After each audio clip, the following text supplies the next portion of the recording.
5 ka adlaw human ang naitabong sunog sa Silway, San Juan, Barangay Dajangas West. Pipila ka mga residenteng nasunugan ang padayon nga nakigbatok sa kapitos ug nag-anto sa trapal ug tent tungod sa pagkaugdaw sa ilang Pinoy-anan. Pebrero 29 sa dihang niulbo ang dakong kalayo nga mo'y nilamoy sa kapin 40 ka mga panimalay ug dulan 80 ka mga pamilya ang nahimong apektado. Human ang naitabong trahedya. Pipila ka mga residente ang hilabihan ang kasubo apan mapasalamaton gihapon sa ayuda og bastanteng pagkaon nga gigahin alang kanila. Financial nila, need sila o mga financial karon ma'am.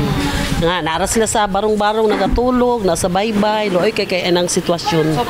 Oo, mao na ilang handom nga mabalik ko sila magpatukod sila og ilang kapuy-an sige po mga payag-payag lang daw.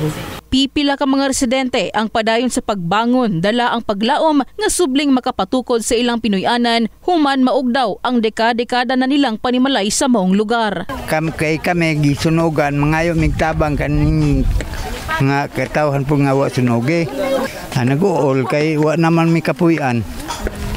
Nya karon ug gitay mo hatag na mong hinabang palikuag kahoy among dawaton kay amo pong itawd sa among balay.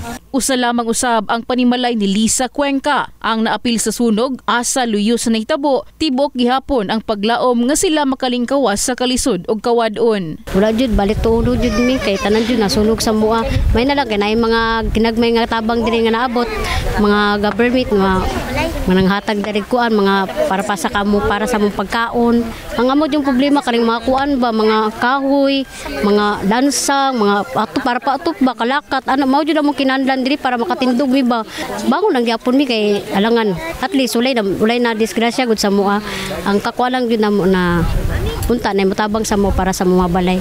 Base sa datos gikan sa BFP Gensan, bulan pa lamang sa Enero ug Pebrero, nakatala na og 23 ka sunog ang dakbayan asa kadaghanan dinhi ang structural o grass fire. Yes, as of now we have 23 tong gahapon.